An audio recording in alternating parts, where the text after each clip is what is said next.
Hey guys, it is Spooky Noodles again. It's 6 o'clock in the morning, and I'm coming at you with another video. I'm trying to keep it quiet because I don't want to wake anyone in the house, so I apologize. I did just get done reading Hammers on Bone by Cassandra Caw. I gave it 4 stars. I thought it was great. And yeah. Now that I'm done with this one though, I might suffer from a hangover, so I might have to a book hangover, and I might have to go to a short story collection for a little while.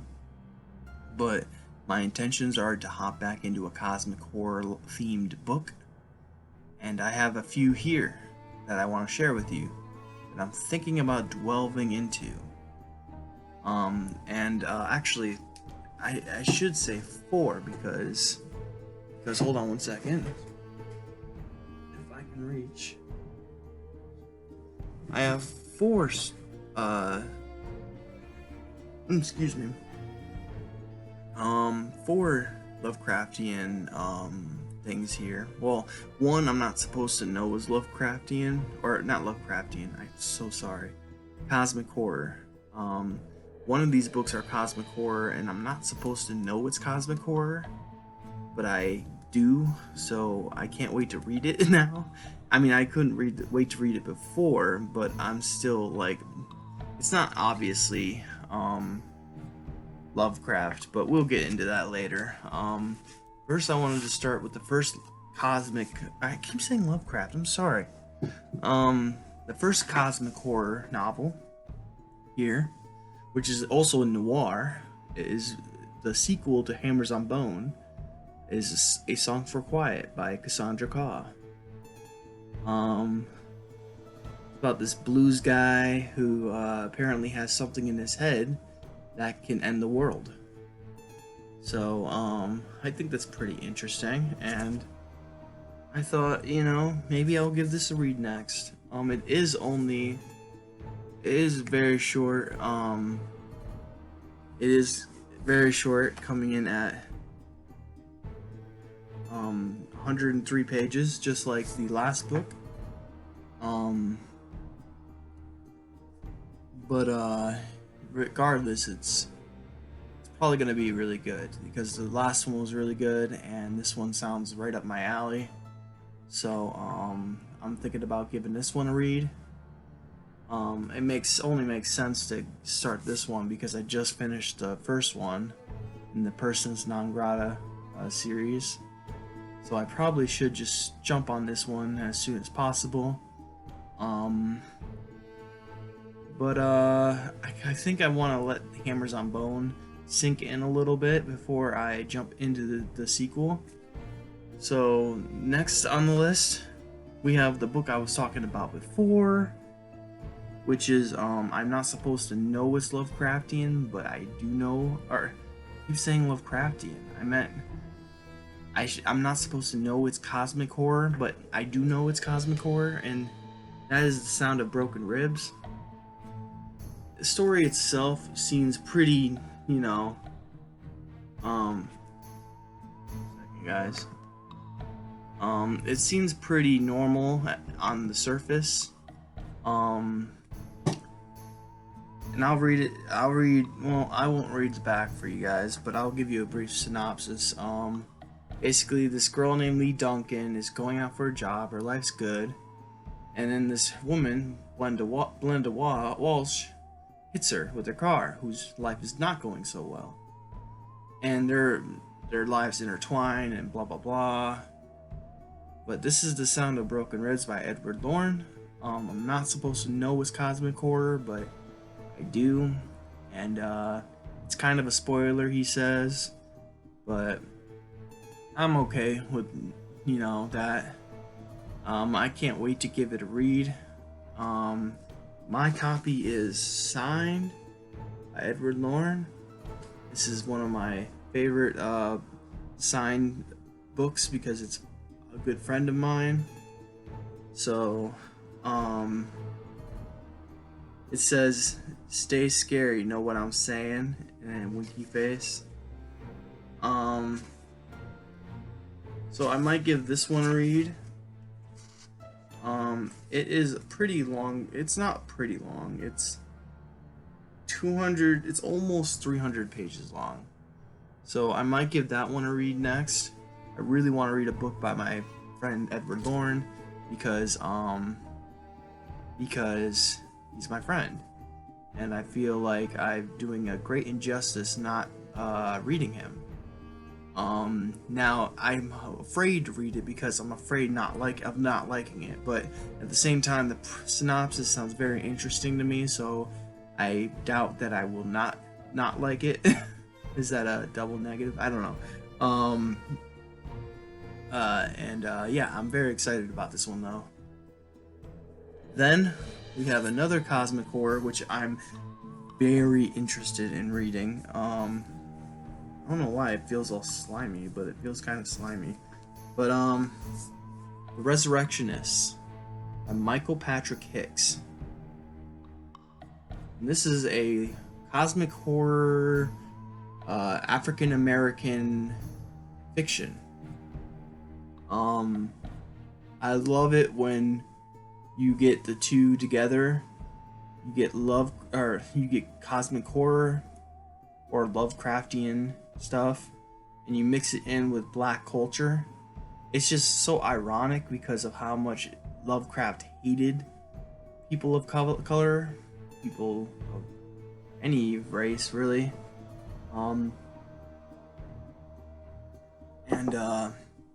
To see people make stories that H.P. Lovecraft would probably be really against is just awesome in my eyes. This one's about a man who just got his freedom, and he basically people are taking bodies out of cemeteries and giving it to people so they can do science on them. That's a really bad synopsis. I'm sorry. But something's going wrong and bodies are turning up missing and stuff. I'm just glancing over the synopsis. I should just read it, but yeah, I'm really excited about this book. It comes in at, if I can get to the last page. My fingers are so dry that it's hard to flip the pages. There we go. And of course there's no page count. There's no page count. What? No, there is a page count. Never mind. It's at the top of the page and not the bottom of the page. It is 129 pages long. So it's another novella, and I'm very excited to give it a read because this book just sounds very up my alley. It's the first book in the Salem. Now I'm gonna mess this up. Salem Halley series. And it's so weird seeing someone put book 1 on the top because I never know when a book's gonna be a book 1 when I first write it, you know. Like I initially am like I mean, I never wrote a book 2, but I would think that the first book you write, you wouldn't know it's gonna have a sequel. I don't know, maybe I'm wrong. Maybe he planned a sequel the whole time, and you know. But the sequel's only available for ebook, so that kind of bums me out because I like physical copies better. I don't know why. I know ebooks are probably better for everybody, but overall, I just like the feeling of a book in my hand, if that makes sense to you guys. Yeah, I'm thinking about giving this one a read soon. If not next. Honestly, it sounds really interesting to me. Now, this one I'm really weary about. I got it strictly off a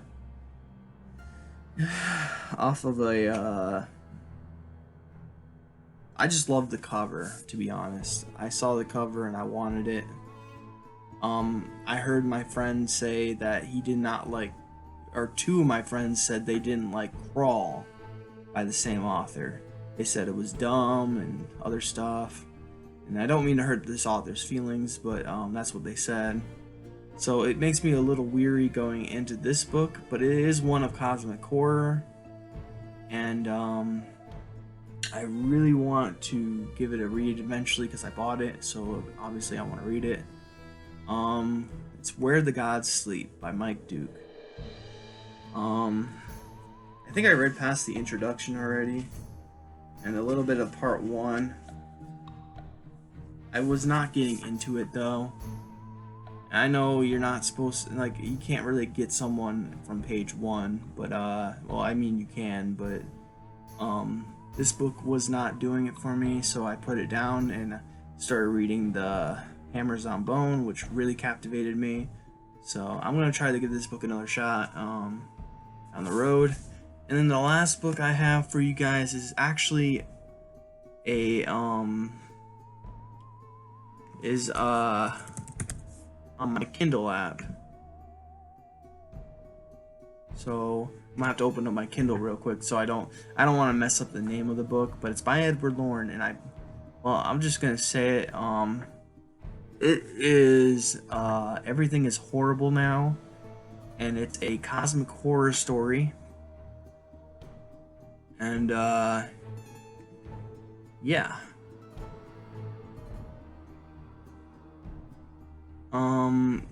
I don't know what it's about, but I'm very interested in giving it a shot. Again, it's my buddy Edward Lorne. I have Bay's End by Edward Lorne that I want to read, but that's in my coming of age TBR, and I'm not diving it back into that for a while. Yeah, these are 4, 1, 2, 3, 4, 5 cosmic horror books that I'm looking to read soon. They all captivated me in some way, and I don't know which one to pick. I honestly don't know what I'm going to read next, if I'm being honest with you. I have a literary tribute to David Cronenberg, which is called The New Flesh, that I may read a little bit from, just to get me back into, like, I'm having a little bit of a hangover. I know I'm going to have a hangover, because I always have a hangover after I read a book, and because I'm still taking in that book. So yeah, but these are 5 books of cosmic horror that I really want to read. Well, not really want to read, but I am set out to read soon. I don't know what I'm trying to say, but yeah, I'm gonna end the video here. I don't know what I'm gonna read next, guys, but I have a lot of ideas. I was thinking maybe of starting my Islands of Horror series a little early, and by a little early I mean a lot early, because I plan to do it in the summer, and it's March. It's like the end of March, so yeah, we're still in like spring, so. But I hope you guys enjoyed the video. I hope you have a good day, and a spooky night, and I'll catch you in the next video. Peace out, guys. Now I am become death.